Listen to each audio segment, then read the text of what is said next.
Dearborn.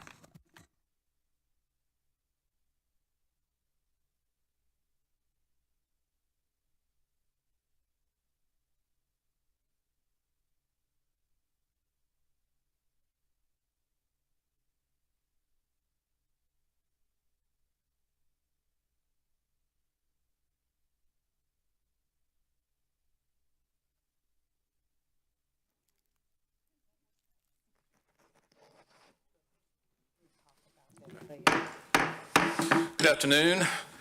I'm Alan Joyce, Mayor of Winston-Salem. It's my pleasure to call to order the City Council meeting as a committee of the whole and ask the City Clerk to call the roll. Councilmember Joyner. Present. Councilmember Clark. Here. Councilmember Andrew Bowen. Councilmember Scipio. Present. Mayor Pro Tem Adams. Here. Councilmember Taylor. Present. Councilmember Hall. Present. And Councilmember Burke. Here. Thank you very much. It's now my pleasure to turn the meeting over to the Chair of the Finance Committee, Councilmember Clark. Thank you, Mr. Mayor. Glad everybody could be here today. Mr. City Manager, do you have any introductory comments? No, sir. We'll turn right over to Mr. Tesh to continue from Mr. yesterday. Tesh, do you have an agenda you could bring up on the screen? I believe the city clerk may be able to do that. The agenda, I left my computer up. it's essentially a presentation and then discussion topics if you have those afterwards. Let me mention a couple of things before we start. First off, if questions come up and they aren't the type that you can ask in 20 seconds, Mr. Tesh and Mr. Rao, City Manager, all available if you want to go over your questions with them. And also, if you have any questions or concerns on the budget you'd like to discuss with me, I am available as well. I'm on the third floor most days. With that, go. Chairman Clark, Mayor Joines, Mayor Pro Tem Adams, and members of the council. Glad to be back for day two. Yesterday, we talked substantially about the operating budget. A second budget workshop with City Council is always dedicated to the capital plan. And we will spend just about 5 minutes here at the end of the capital plan talking about community agency funding, the local process that we changed this year at a very high level. I did spill the beans yesterday and say that community agency funding in the operating budget for those local agencies is the exact same in FY26 as it was in FY25, but we'll talk about the process and the number of requests there. So generally speaking, just like we did yesterday, we'll talk a little bit about the kind of overall environment for capital improvement planning.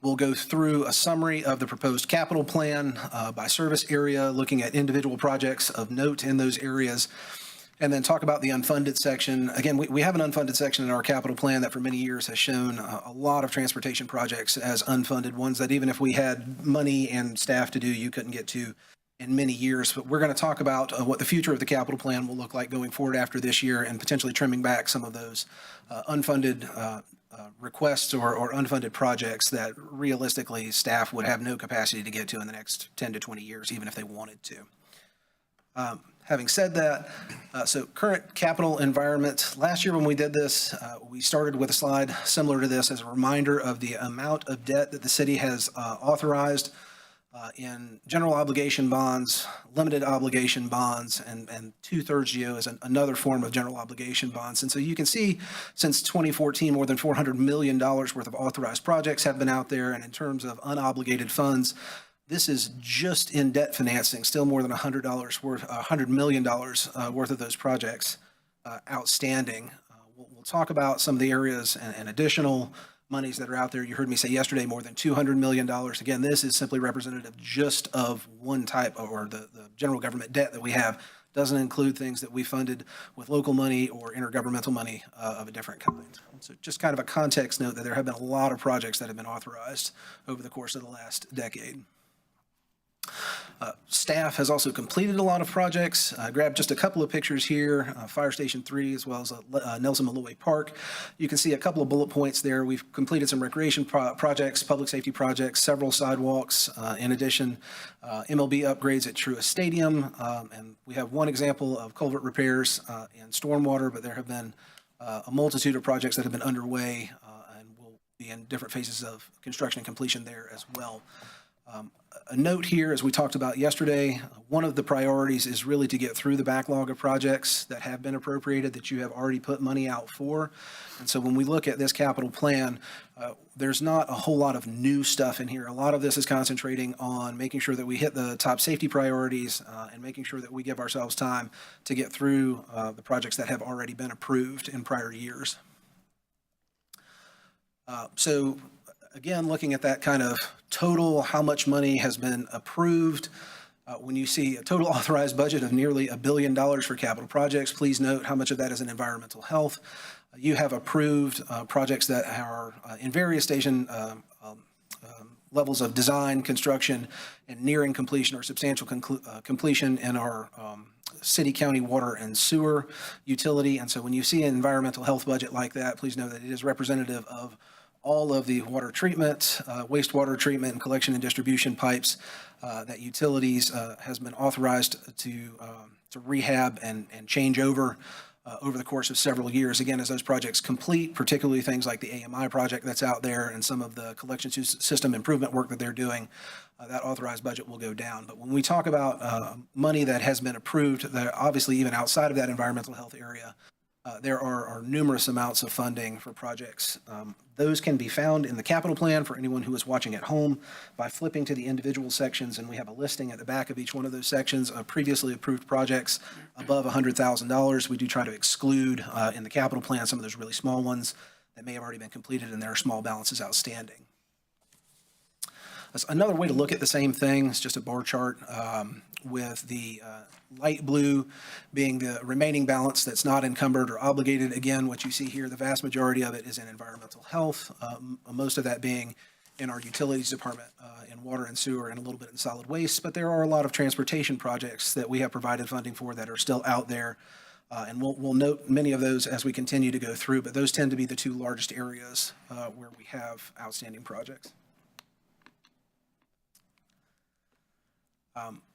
In terms of naming some of those, again, you can flip through the book. You can see a lot of these, but we have a lot of sidewalk projects, both the eastern and western section of the multi-use path, Long Branch Trail, recreation facility resurfacing includes parking lot resurfacing. It includes walking trails. It includes sidewalks in and around our recreation centers. Winston Lake Golf Course, as we are removing trees, there's still work to be completed out there. And I will note the numbers here are the budget numbers, not the remaining balances. We do have quite a few bridges that we have been appropriated for and intend to work on, including the Greensboro Road Bridge will be on here as well, and that will be fully funded by the state. But you can see with the conversions downtown, there are just a lot of different types of projects that you have provided funding for. This is just a small measure or example of some of those projects. We talked about this a couple of times. There are a lot of projects that are out there. Staff is working as diligently as they can to get through those projects. We have seen higher project costs, I would say, in the last 24 months, particularly post-COVID. We have really seen an increase in the cost in capital projects, even more than in the operating budget. And we have continued to see contractor shortages in places where we are receiving bids and only take one bid for a project. And in some cases, that is most likely driving up the cost of those projects when you don't have adequate competition for them.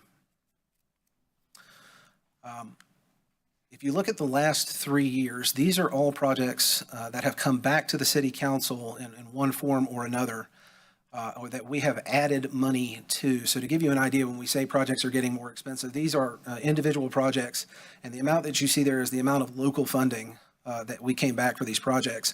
So That's the additional. That's the addition. So $10 million just for these projects in the last a little less than 36 months. And what I will say is we have had some conversations with our public works departments and recreation department, the departments who would be overseeing these projects. And we know that there are quite a few of them that are going to be coming onto the radar for which you are going to be seeing budget amendments again. Again, if they are under a certain threshold, staff has the ability in some cases to take care of those without them making it to you. But these are a good example of the projects that our departments have indicated that they are going to need additional funding for. Our best estimates at this point, this represents potentially $3 million in additional local funding that will be needed to complete these projects that are already on the books in various stages, again, of design and construction or getting to construction. We have a few holding pots in where we set aside money for future sidewalks and future greenways. We believe we have the ability to get through this list with what we've got. The cautionary note here is that once we get to the end of this, particularly in the transportation section, that will essentially, we will be very close to the end of being able to just plug holes with project balances. After we get through these, there will be more substantive conversations about, do we need to cancel other projects and take the funding away from those in order to complete ones that are currently in progress and potentially reprioritize. We've been talking about that for a number of years. We've had a few projects come in under. We've had some of those intentional balances created where we created contingencies in programs. We believe that we are going to run out of a vast majority of those contingencies as these projects begin to come to. So just a cautionary note there, that it's going to get more difficult in the future for the projects we have on the books if they continue to come in substantially over budget. So you heard me say yesterday multiple times when we were talking about the tax rate, part of that tax rate is allocated to maintenance functions. You will see those maintenance functions here in the capital plan, previously funded by debt. They are roughly $5 million a year, which is that 1.3 cents on the tax rate. So you will not see 2/3 bond funding for HVACs and roofs and irrigation systems and those things that we had done in the past. And instead, you will see where we have an intent through our facility condition assessments to use those to potentially replace facilities that are in need of replacement.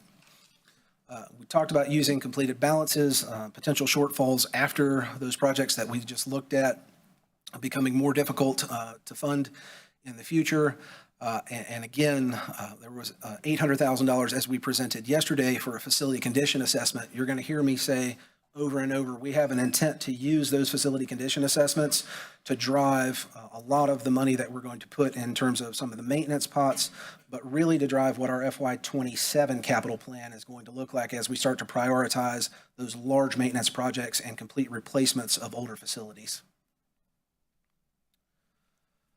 So in terms of the proposed capital plan, I want to stop here, and as a reminder, the capital plan is a 6-year document. The first year of the document, the FY26 year, is the capital budget. It will be approved as part of the budget process. The remaining 5-year window is simply a planning window. It is adopted as a planning guide. But you will hear me say over and over, that planning guide will probably have more changes in it than we've had before because of the facility condition assessments that are going to come back. So we know what some of the condition looks like, and we know that there are needs, but the priorities are probably going to shift as we get that information back. So in terms of what the capital plan is for the public, generally speaking, you see the slide in very similar format every year. We talked about the first year appropriations are actually in the budget, and the subsequent years are part of the window. We're looking at, in a capital improvement plan, generally speaking, we're talking about buildings and land, infrastructure, right-of-way acquisition, those types of things, and then also stimulation of economic development, and if we were using bond funding for housing, those types of large debt issuances that we would be doing as well. From a staff perspective, departments submit requests to us. There are more requests than we can fund every year, significantly more. When we are looking at what we need to fund, top priority is always safety of employees as well as safety of the public. We then look at regulatory compliance to ensure that we're not violating any statutes, policies, OSHA mandates, any of those types of things. Particularly, we start looking at maintenance and asset management to keep those buildings in their useful lives as long as they can, and then also looking at strategic investments that the council wishes to make across various programs. We do have an entire section at the end of this presentation on the unfunded list. It's become an unfunded requests list, so we do want to, again, reiterate there are a lot of things out there that even if you could find the money for it, staff wouldn't have the capacity to get to, but there is a lot in the transportation section that we'll talk about. But there are a lot of unfunded needs in housing, recreation, public safety, many of those areas. To the extent possible, if something were to be identified off of that unfunded list, we would look at current balances where they are available. But again, we are starting to grow ever shorter in the ability to do that. We'll stop and say some of that does depend on what service area they're in. Some of the funding that we have is inextricably linked to the resource type, be it if it was transportation bonds. I can't take transportation bonds and fund a public safety project. The bond orders don't allow that. So sometimes a project comes up and we can find money a little more easily for it. The rationale for that is usually there's a little bit more money left over from other projects in that specific area. So this year's capital plan, again, bullet point about not using 2/3 bonds for maintenance. There's a transfer from the general fund for that 1.3 cents on the tax rate that would cover those maintenance projects. The vast majority, again, largest component of this, and we'll go through the summary, is related to a lot of our major infrastructure investments, particularly in utilities. And as I've noted a couple of times, planned appropriations in the 5-year window outside of the capital budget for FY26 will potentially have some changes as we align those with information that we get back from that facility needs assessment. So what does a total budget look like? The environmental health section is 75% or more of the capital budget and plan. So the pie chart on the left is the 2025-26 proposed capital budget. And then you have the total 6-year summary as the pie chart on the right. Again, environmental health is the largest component because the vast majority of those projects are treatment plants and infrastructure related to water and sewer throughout the county. Do have a small amount of that in public safety money. We'll talk about a few things with fire department, and a lot of the public safety and general government money is really kind of general government maintenance activities. Transportation includes things that we are doing both with street resurfacing in our road networks, but also includes transit system, bus replacements that we have in our capital plan. Don't see as much in recreation for this year, but in future years, again, more maintenance activities in recreation plan throughout the 5-year. So total capital budget proposal of just over $100 million for fiscal year 26, and just over $500 million in terms of the 6-year window. We'll put this up here and walk through it pretty quickly, but again, we do have summary sections for each one of these. We'll talk about individual projects. Again, you see environmental health because of utilities being the vast majority of what is there. I do want to note a couple of things. If you see in FY 28-29, there is a large increase in public safety going through the plan. We have taken some of that 2/3 capacity that we have now created by not doing maintenance projects, and would be recommending, again, full facility replacements for those facilities that are becoming outdated. So that recommendation there would be for a fire station. Again, if you were to look at the recreation section, you see a very large increase in fiscal year 31, likewise with a recreation center. Those individual fire stations and rec centers will be identified as part of the facility condition assessment and prioritizations. So if you were to read the page there, you'll see we have some significantly old facilities. You went on the bus tour, seen some of those older facilities. We will be planning to replace them, and we will identify the individual facilities as that information becomes available to us. On the resources side, the vast majority of what we're using to fund a lot of this, it says reserves. It's really PAYGO. The vast majority of that, again, being inside our water and sewer utility, who is using somewhere between $30 and $40 million a year as a set aside for PAYGO infrastructure. The bonds component, a large portion of that is in utilities as well. You have revenue bonds in water and sewer, as well as either limited obligation or special obligation bonds shown in out years in solid waste for some of the expansions at Haynes Mill Road landfill. Do want to draw our attention to those intergovernmental resources, as we talked about yesterday. These are potentially resources that are at risk, so this would include mostly Powell bill funding and FTA funding for bus replacements. Again, the details here, revenue bonds, special obligation bonds, majority of those, again, for our utilities departments. The 2/3 bonds, again, you can see us using those instead of for maintenance activities and out years, looking at full replacements of fire stations and or recreation centers. The motor vehicle privilege tax is not changing year over year. That is the additional $15 that the council permitted us last year to allocate directly to street resurfacing. So all of that money goes straight to street resurfacing. Won't continue to go down the entire list here, but I will note things like the internal service fund balance.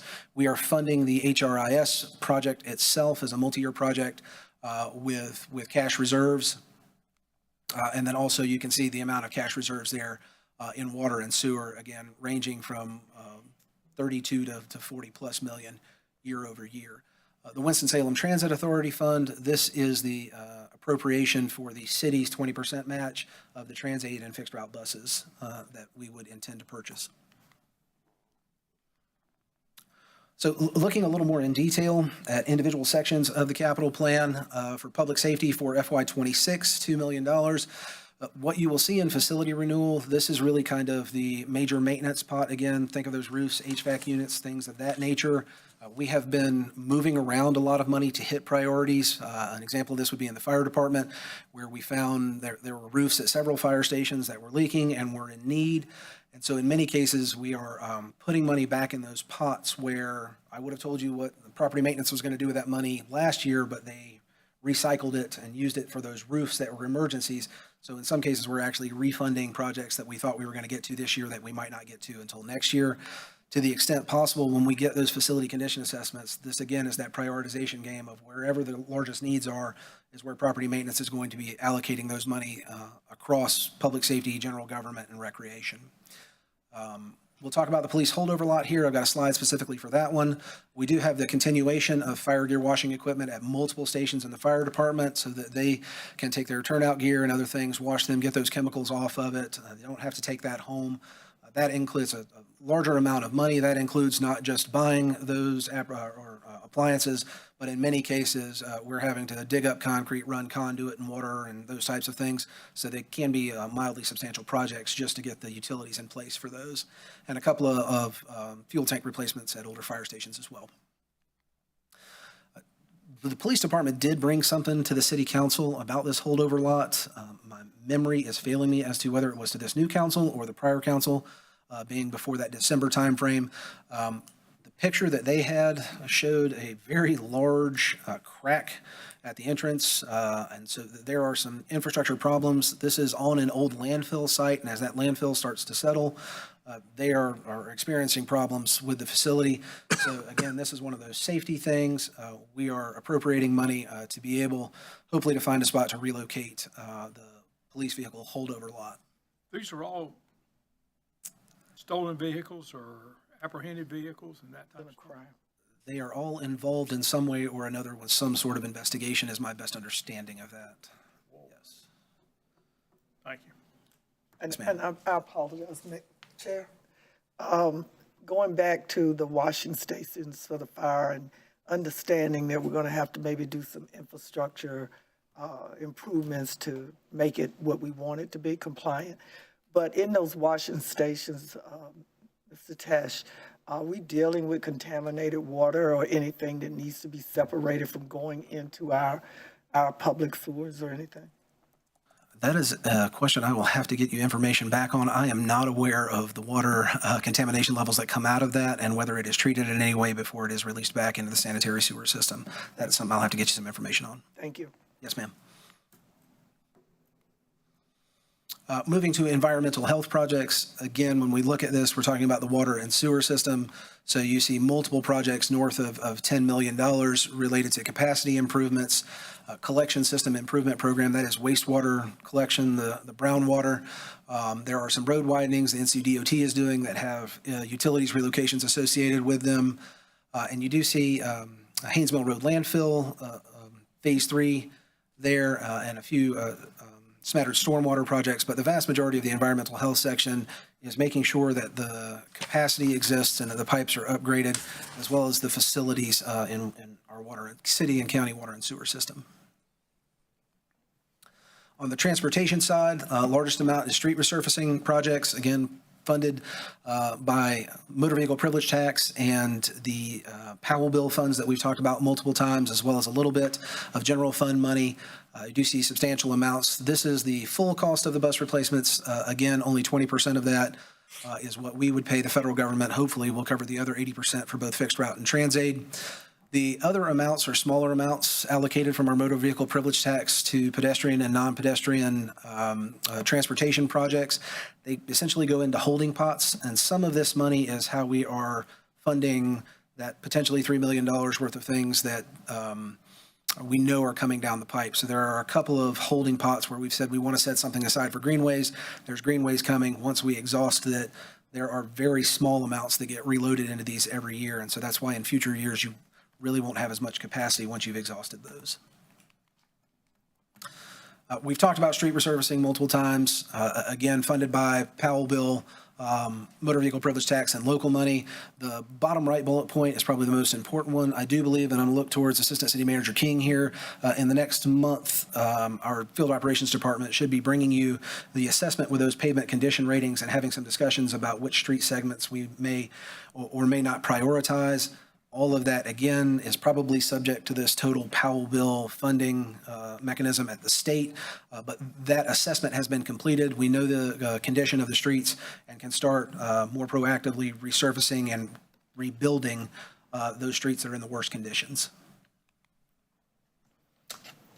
WISTA buses, again, the reminder, I believe it's 5 fixed route buses that are in the 26 budget and 6 of the Transaid buses that we are looking to replace.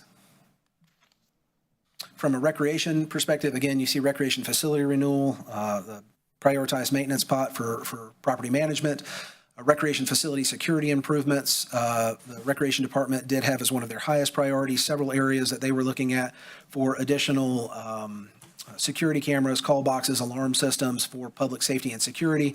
And so some of those are at Salem Lake and other facilities. I think there are 4 facilities that are at the top of their priority list. And so funding was specifically allocated to those projects based on the safety needs associated with them. General government projects, human resource information system, again, accounting for that as a project, just over $4.3 million. Our Chief Information Officer, Tom Koreska, came to you in committees, kind of explained this project in full. It's going to get started here pretty soon, right after July 1st, and we are hopeful that this is an amount of money that will cover the extent of that project in terms of both the software side of it and any augmentation needs from a staff perspective in order to get it completed. General government facility renewal, again, more of the same thing in terms of these types of buildings, City Hall South, to cover electrical, plumbing, and in some cases, elevator modernizations in these buildings as well. So those slides were what's in the 26 budget. Again, the 27 through 31 component of that, we're going to be looking at getting those facility condition assessments back and better aligning the priorities with our long-term debt model. So looking at our debt service fund, how much capacity we have, which of those projects that we can fund within the debt model, and then potentially having future discussions about what's outside of capacity in that debt model and what those needs look like. We will obviously be reviewing emergent needs. If something that's 3 or 4 years out, it becomes a failure and comes to us immediately and we need a budget amendment, we will come back to you. We'll have that prioritization discussion. And then as we talked about yesterday substantially, we're going to continue to reduce our reliance on debt funding for projects that don't meet those practical debt thresholds that we should be using cash to fund, and that we will be able to lower our overall debt profile as a result of using PAYGO. So the unfunded part of the capital plan. The unfunded section of the capital plan includes all the sections: transportation, recreation and culture, housing, economic development, and all of the requests that have been made. So again, we have talked several times about these individual areas. Again, the largest component of this is transportation. I think the easier way to look at this is kind of broken down into subcategories. So again, nearly half of that unfunded section is sidewalk segments in need of construction or repair. If we had $500 million right now, again, there's no way you could get to all of those, but those are segments that have been requested or identified through some process through our Department of Transportation. There are, as we've talked about, street resurfacing needs to get to a 30-year cycle. As we talked about yesterday, roughly $5 million a year over time would get you back on that cycle. There are lots of fire station facilities that Chief Mayo and his staff have identified over the course of the plan of needing renovation, replacement, and even additional fire stations. Affordable housing, that is a cost per door multiplied by the amount of money that was in the plan for how many affordable housing units that we would need based on the study that was done several years ago. As we continue to go down there, I would highlight some of these. There are fairgrounds improvements. We do have $7 to $10 million worth of electrical improvements that have been identified at the Winston-Salem Fairgrounds. The balance of that one is what is remaining from the master plan that was completed several years ago, probably 6 years ago, something to that effect.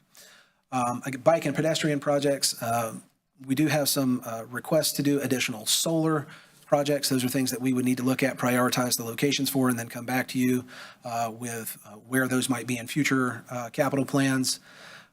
There are potentially needs at WISTA facilities into the tens of millions of dollars. Our hope would be that when we got to those cases, that we would be able to identify federal funding for large components of those, but those would be very large projects to replace or completely renovate down to the ground and back up Hampton Heath and or the TC. You can see the Benton up there in terms of improvements. We put $1 million out in the current budget to try and do some major priority maintenance. And looking through what the Benton may need in terms of back of the house, there have been lots of identified needs. That is kind of a ballpark number at this point. Mr. Rao did bring to you several months ago the need to do a specific facility condition assessment for the Benton. So when we have better numbers for that, we will come back to you. And again, several bridge replacements. We have 2 or 3 that are already funded, many that are already in the works, but there are others that have been identified based on their sufficiency ratings as needing to be replaced in future years. So it is a very large number to say we have $1.2 billion worth of unfunded requests. But again, there are a lot of those that are in sidewalks and intersection improvement projects that have been looked at by DOT, but that are not prioritized to the top of the list. So I want to take just a second as we talk about looking at the capital plan differently going forward. We currently have over 400 structures that property and facilities management and our various departments are managing with more than 4 million square feet of space. And so anything with 4 walls and a roof, whether it be a recreation center or a fire station, or as you see up here, picnic shelters, park restrooms, facilities such as the one that we're in today, wastewater treatment facilities, plants, and the like. We have a lot of buildings and a lot of infrastructure, and a lot of it is going to be in need of maintenance in the coming decades. Again, we will be relying on facility condition assessments to let us know where the highest priorities are. Most likely these are at things like City Yard that you've seen, with many of those buildings that are 80 to 100 plus years old. We intend to do some capital planning outside of the 6-year window in a way that we probably haven't done in a while, looking more at a 20-plus year window. So the example that we have pulled here is to look at our recreation center inventory. You can see that many of those recreation centers are getting very old. We have not built a new recreation center this century. We have renovated one, I believe it was Haynes Hosiery, is the one that shows in that 2000 to 2009. But as you start to see in the capital plan where we have plugged an $8 or $9 million for a recreation center replacement, we're going to be looking at which of those is in most need and where it's at. There will probably also be conversations about, does it need to be built back on the exact same place that it's on? Will we look at consolidating facilities, but looking potentially at master planning efforts associated with where our recreation facilities need to be as well as part of those processes. But this was just an example to look at and say, we have several recreation facilities that we know are 40 plus years old. And if we expect the useful life of those to be somewhere in the 60-year range, we have several of those that would be coming up for replacement. There are all kinds of options when you get there in terms of renovations and replacements, but it's the new mentality or new planning strategy that we're going to look at. How many of these different 400 types of facilities do we have across the city in general government? What is their expected useful life? And if we were to plot them out, how many of those would we need to be replacing on a regular schedule so that we don't get behind in future years? So just an example of that. We did have quite a few questions about total city debt. So this is total projected city debt as of June 30th of this year, 2025. If you start at 12 o'clock and then work counterclockwise, the 2 purple components of that are roughly 60%. That is water and sewer debt, the darker purple being revenue bonds, and the lighter purple being revolving loans from the state.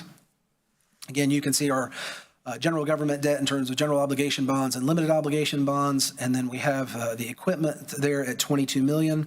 So we'll stop there and say we have said 50 million for equipment, and you see 22 million here. If you were to look at that number last year, it was $48.3 million. We made a very substantial balloon payment this year, but we would also be projected to issue $25 million more in debt in the very near future. And so that $50 million is covering the $22 million that already exists, and it's eliminating the need to issue another $25+ million next year. So that's where that $50 million number came from in terms of looking at debt service fund balance. to get rid of the leasing program. Again, a couple of things that we've talked about with respect to approach. We are going to be looking at projects that are priorities and must be funded, again, from safety and compliance perspectives. We will be using those facility condition assessments as they come back for prioritization and identifying funding where we absolutely have to for projects in the interim. We will continue budgeting for maintenance projects from an operating perspective where we can, and then also talk about that $5 million that used to be bonds. It may be in future budgets that we actually take that out of the capital plan as it transitions to maintenance, but wanted to show you the one-for-one offset here in this plan. So we'll have those discussions in the future. Again, we want to have a more data-driven model when it comes to what we're replacing and what we're renovating and where our maintenance needs are, and ensuring that we have the ability to do this. You have that bottom bullet point down there that says implementing an organization-wide project tracking process.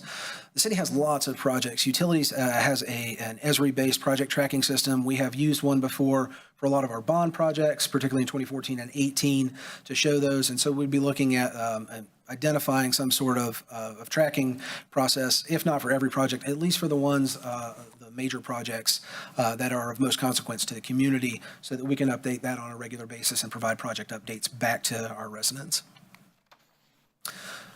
So from a capital plan perspective, I moved through that much more quickly than I timed it earlier. I would stop there and say, are there general questions before we go into the community agencies component of this? Turn it over to Councilmember Clark. Thanks, Scott. Great presentation. Just two quick questions. When will the facility assessment study be completed and back in our hands? I'm going to look to Assistant City Manager Voida for that one. Hi, good evening. We have not issued those RFPs yet, so that is top of my work plan. Okay. I just haven't gotten to it yet. So we will be issuing an RFP for that to make sure we are having a comprehensive. You looking at a 6 months, 12 months study time, do you think? Or? That's a good question. I'm not sure. I'll have to see kind of once we get into those details. I anticipate laying out in the request for proposal kind of an anticipated timeline. Okay. And I would work closely with George Morales, our facilities director, on kind of what that reasonable timeline would be. Thank you. Just one more quick question. Ms. Driver, what's the projected life of the Haynes Mill landfill? And are we beginning to spend some dollars and thinking about future landfills? Yes, so currently, once our wall is built at the landfill, which is under construction right now, the capacity is estimated to be through 2042. And we currently are really looking hard at what's next after that. And so I mentioned at one of the previous meetings what that might take, and coming back to the council with a more thorough presentation about what's next. So that will be coming very soon, within this calendar year for sure. Looking probably 8 to 10 years from making a decision to getting it permitted. And yeah, so it takes at least probably 10 years to permit new landfill space. So we have to jump on that now to be at a good place when the landfill finishes. Thank you. Yeah, thanks. Thank you, Mr. Chairman. Okay, go around, Ms. Scipio. Thank you, Mr. Chair. Mr. Tesh, the fire gear washing equipment in our fire stations has been discussed for a couple of years now. So this budget is saying that we'll do 7 of the stations is what's planned. I believe that is what we have in the plan, yes. And how many other stations will not have equipment? And what are we looking at for upgrading the stations so that they will all have that in-house fire washing equipment? If you could find that answer. We will get that to you. Any questions? I got a few. Hold that. I think it was 103 million is what your capital expenditures are this year. Yes. Is that an accurate estimate of what we think can actually be completed, given all the contractor limitations, et cetera, et cetera? So these are budgeted as multi-year projects, so these are the appropriations for projects. In many of these cases, we are appropriating the entire design and construction of the project on the front end, and it is designed to last many years. So in terms of getting them completed in 1 year, no. The focus is actually on completing projects that have already been appropriated. A lot of the newer projects are actually in our utilities areas, and they have a little more capacity to get to those as they plan for them. You're going to spend $103 million either finishing existing projects or starting new ones, but that's what you think you can accomplish this year. I'm going to back away from that number. That's just the budget for multi-year projects for this year going forward. The spend rate for prior projects is something we would have to bring you separately. Okay. I just want to be sure that we're being realistic in saying what we will get done, given the limitations we have, et cetera. The additional funding, I'm not surprised we're having significant cost overruns, given what we've been through. I would simply say give us plenty of time to work that problem if we need to move money between projects or whatever, to the extent that you can be out as far as you can in advance of that would be nice. Yes, sir. Okay, last one. In housing, we give subsidies to someone, say, who's building some apartments or whatever. We may give them $20,000 a door, and they're paying for the difference. I think it would be nice if we would put together a budget of what housing projects we anticipate being completed this year. We seem to appropriate a lot, and I know a lot of them are dependent on getting funding.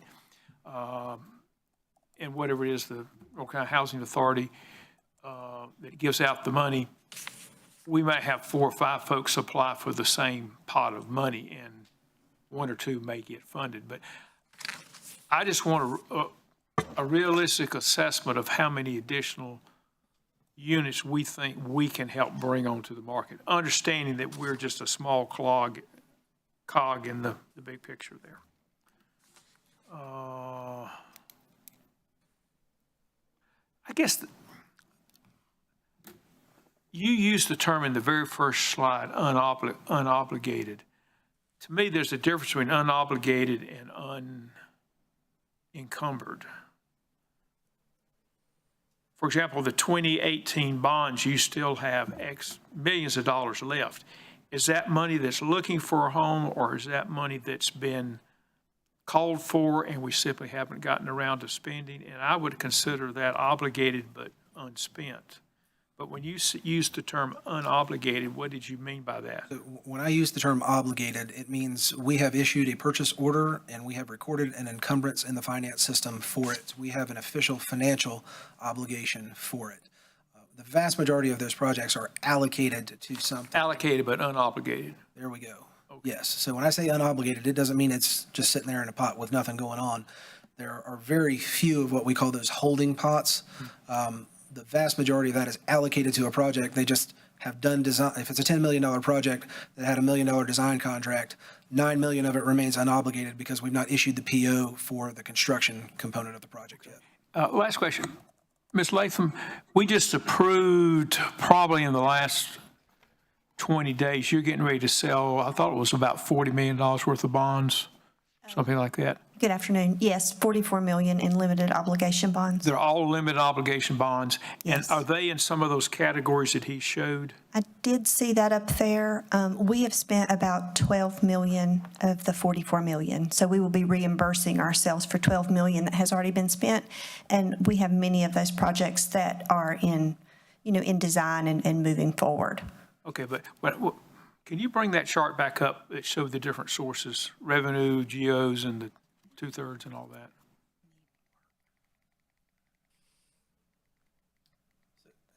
There was a 2023 LOBS on the chart, I believe. Oh, that might do it. Yep. So are you selling various bonds in those categories? The 2023 LOBS, where the authorization total is $55 million, we are issuing $44 million of that. So I believe the unobligated number is something that Scott and I need to look at, because we have spent $12 million so far, and I know there's some additional purchase orders out there. Okay, but let's say the 2015 LOBs, the 2.1 1 million. You've already issued those, for example. Those have been issued, yes, but we do have funds that are not spent. Okay, but, so what you're really, up here, it does not show what's actually in the bank. This just simply said the council has approved 55 million in 2023 lobs. Yes. And when so- you borrow them, when you do it, it's up to you and the cash flow and all Yes. that. So like, for instance, the 2018 GO bonds, there's still $32 million that we have not issued.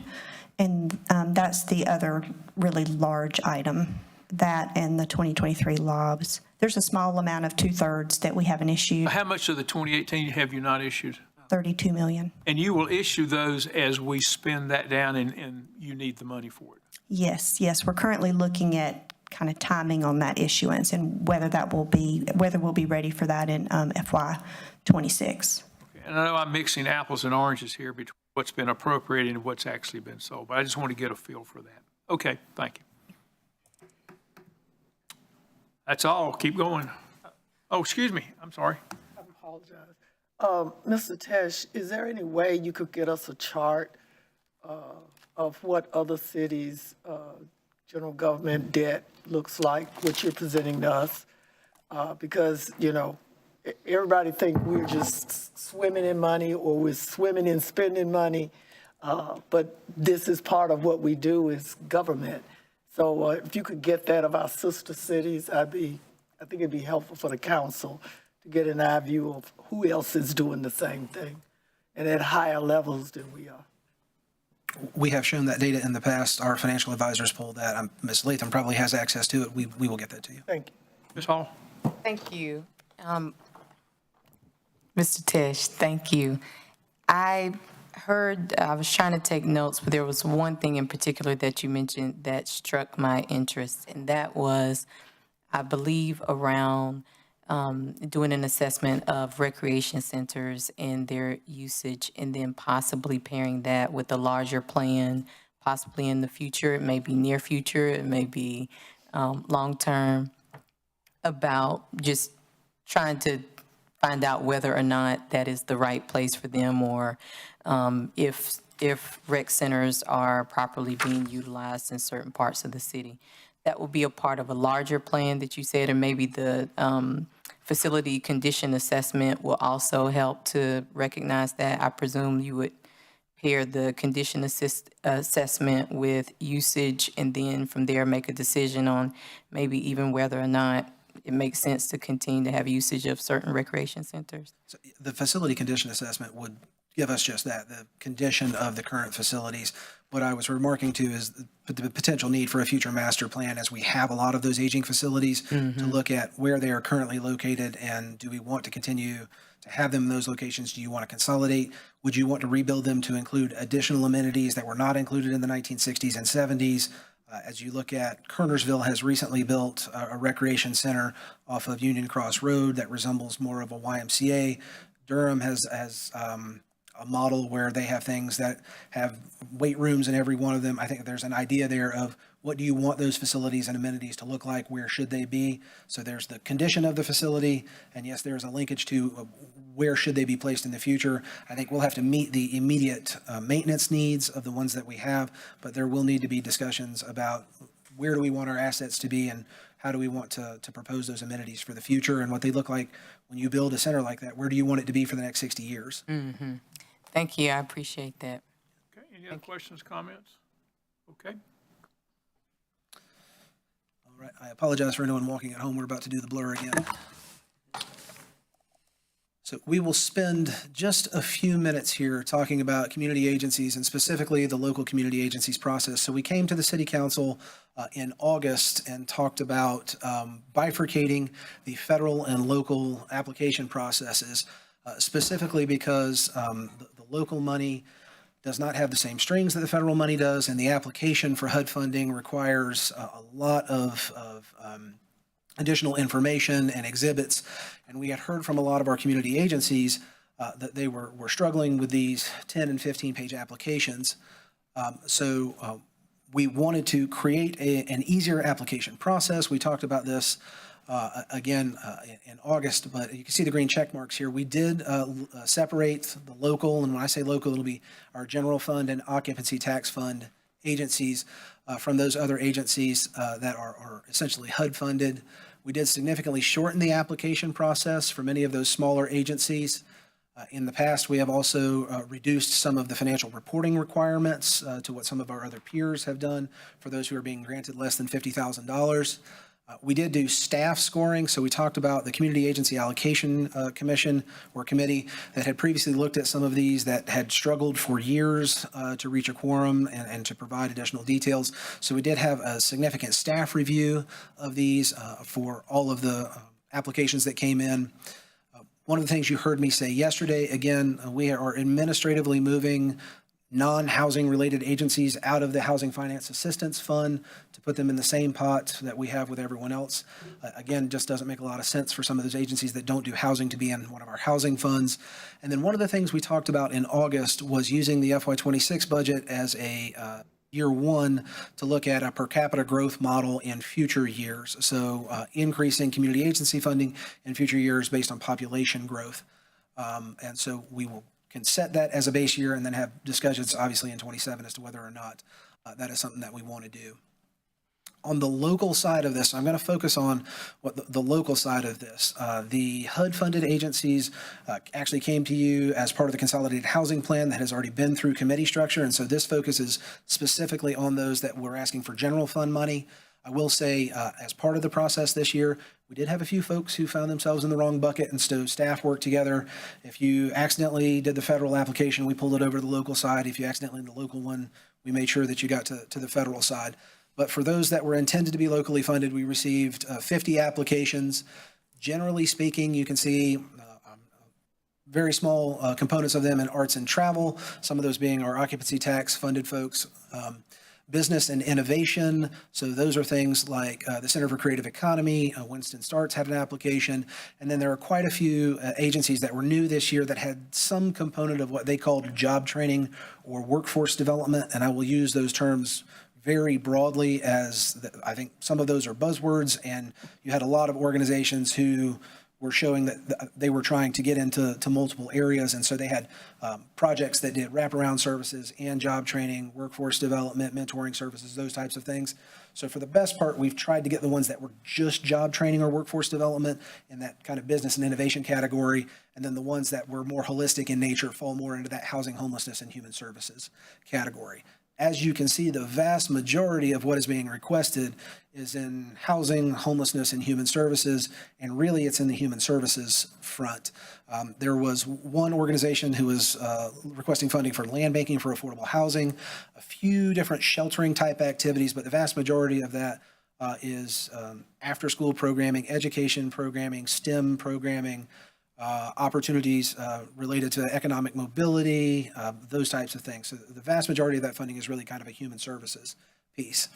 Again, total funding requests north of $4 million. The FY26 budget creates allocates the same amount of community agency funding in FY26 as we had in FY25. As we talked about with the operating budget, just kind of maintaining the status quo, we have done the same thing with community agencies here, which again leaves nearly $3 million worth of unfunded community agency requests. The city manager had asked that I look at this in terms of there are many of our ARPA-funded agencies. One or two of them showed up in these requests, but I think they will be spending down some of their existing balances this year and will potentially show up as FY27 requests. There were nearly $17 million worth of ARPA-funded community agencies. Some of those were one-time in nature in terms of facilities that were built, but many of them were to expand operating capacity with the intent for them to find additional funds to maintain that capacity in the future. So I would venture a guess that next year we are going to see significantly more as we do this process. The recommended funding levels are in the budget book. This is a screenshot of the page. If you open to the operating budget book, these are right behind the city manager's message. But again, it is, if you were funded last year, it is the same funding level that you got last year. We have not added new community agencies to this list. And of the agencies that were funded, as you see on there, there is actually one that is not intended for funding. The project reentry for the Fremont Triad Regional Council, we reached out to them and they told us that they were retooling the program and weren't interested in applying at the time. So there is a reduction for that individual agency simply because they told us they didn't want the money. Again, There are 3 of these agencies that are moving from our Housing Finance Assistance Fund to the general fund, and this works out at that $1.29 million to just over $5 per capita. So again, in future years, what we would potentially look at in discussions with the city council and the management team is carrying forward that number and multiplying it by the increase or multiplying it by the population and potentially getting an increase in community agency funding just based on growth in population. So I kind of talked about this on the last slide with how these fit. Staff and particularly myself went through and looked at how do some of these agencies align to your strategic goals. What ends up happening is you get a direct or indirect alignment from the vast majority of these agencies with your economic prosperity section of your strategic plan. When you start talking about helping with any of the social, healthcare, or financial needs of those who are in need, you are immediately hitting those that social mobility ladder and the opportunities to help people move up. And so what you see here, again, 46 of the 50 applications have some direct or indirect link directly to economic prosperity through sheltering services, affordable housing, childcare, pre-K, mentoring and education programming, again, kind of that workforce development / job training, and a few of those falling into the what I would consider entrepreneurial assistance categories. The vast majority, again, 3 million of this is unfunded, but what you did get is a lot of applications that fall into that realm of your strategic plan, less so into some of the other areas. So that is my kind of 5-minute presentation on community agencies from a local perspective, and our plan, again, for the 26 budget to propose funding levels at the same level they were in FY25 to, at a minimum, continue those services that you have provided appropriations for in prior years to those agencies. I'll go around for questions. I've got 3 quick ones. Home funds, whatever they are, BDDG funds, et cetera, those are separate, federally administered. Are they part of the budget? I've seen the list of them in the past. Yes, so the snapshot that you saw a couple of pages back is attachment B. The page right after that in the budget is attachment C, which is the federal funding list. Again, that came as part of the consolidated plan through General Government Committee last month. And that is in this book? Yes, sir. Okay. I would hope we would put some asterisks on that page that those estimates of funds for next year are contingent upon getting them, or something like that. To the extent that we hear that those funds are not going to be available, I think what we have heard currently is that what we are looking for, the federal government, through their prior budget process, has said that they are going to make those funds available, which would be our FY26 allocations. Okay. It would probably have a much more drastic effect on your FY27 budget than it does 26 at this point. Hold steady for, okay. Secondly, and you don't necessarily have to do this as part of the budget thing, but we would probably be nice if we get an ARPA status report. There was probably 15 or 20 agencies that we gave projects to, particularly the new folks. That was 10, 15 million, I can't remember the number. But I am over top of that. That is on my FY26 work plan. You will see something in the fall, particularly for those that have closed out, to come to talk to you about their outcomes, and then an update for those that are still in progress as to their spending levels and where they are. But that is something that's planned for the fall. Thank you. Lastly, the county did away, I think, with their equivalent to attachment B. Is that right? Is that what they zeroed out? They made significant cuts to their community partners, yes. Could you get me what their page from their last year's budget and then this year's? I'm asking that in that those are dramatic cuts that could be affecting agencies that we're funding as well. And I think that's just good to know. Okay, any Ms. Scipio? Yes. Does the staff evaluate these agencies in terms of their impact and effectiveness, their outcomes? Because I think this is the second year that we've just continued the funding. So have they been effective, and how would we know that? So they are required to submit quarterly reports, which includes an annual report at year end. We will consolidate that information together. In terms of actually doing on-site visits and ensuring that there is a minimum of that has happened in the past, it is my intent to step that up a little bit in the future. But generally speaking, they report to us on our outcomes, and we have produced those reports for the city council in the past. And we'll get one this year? We can do that for you, yes. Thank you. Okay, go around the horn. Ms. Adams? Yes, Mr. Tesh, on the community agency and funding appendix, it has general fund and occupancy tax. Could you put 2 asterisks or something to show occupancy tax agencies that we are?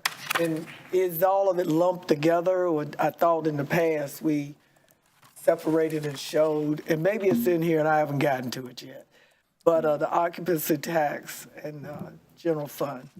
We have generally put general fund and occupancy tax together as kind of the local ones and separated the federally funded ones. We can absolutely put an asterisk on those, but they're International Black Theater Festival, River Run, Piedmont Triad Film Commission, and the 4th one is Old Salem. Yes, thanks, Ben. And the theater festival and what else? Are they in that too? Aren't they in the occupancy tax as well? So those 4 are in the occupancy tax, yes. I'd like them to be somewhere where we highlight it so people will know. Okay. So people won't get the opinion that we're giving money like in the past decades. We just lump everybody and give money to people that, like how we pulled out the housing piece, that we now need to be looking at visually, what does it look like for the public if they go look at this online or whatever. Okay. Any other questions or comments? Thank you, sir. Ms. Driver, could you hold tight? I have a question offline for you. Mr. Taylor, you're looking at me like you want to say something. Well, I'm wondering, Mr. Chair, if is this the end of the meeting? I think so. Well, I asked that question because for the last several public comment periods, it's been filled with, firefighters asking us about their accrual time, and I'm wondering when we're going to have that discussion. Okay, well, If I caught somebody off guard, forgive me, but I thought that might be today, Mr. Chairman. okay. I believe we're planning to bring that back to your committee of the whole meeting. Okay. Thank you, Mr. Manager. Okay, good question. All right, Mr. Mayor, I'll turn it back to you. Thank you, Mr. Chairman. I would entertain a motion to adjourn. Move for adjournment. Motion by Councilmember Adams, second by Councilmember Clark. All those in favor of adjourning, please say aye. Aye. Anyone opposed, no. We're adjourned.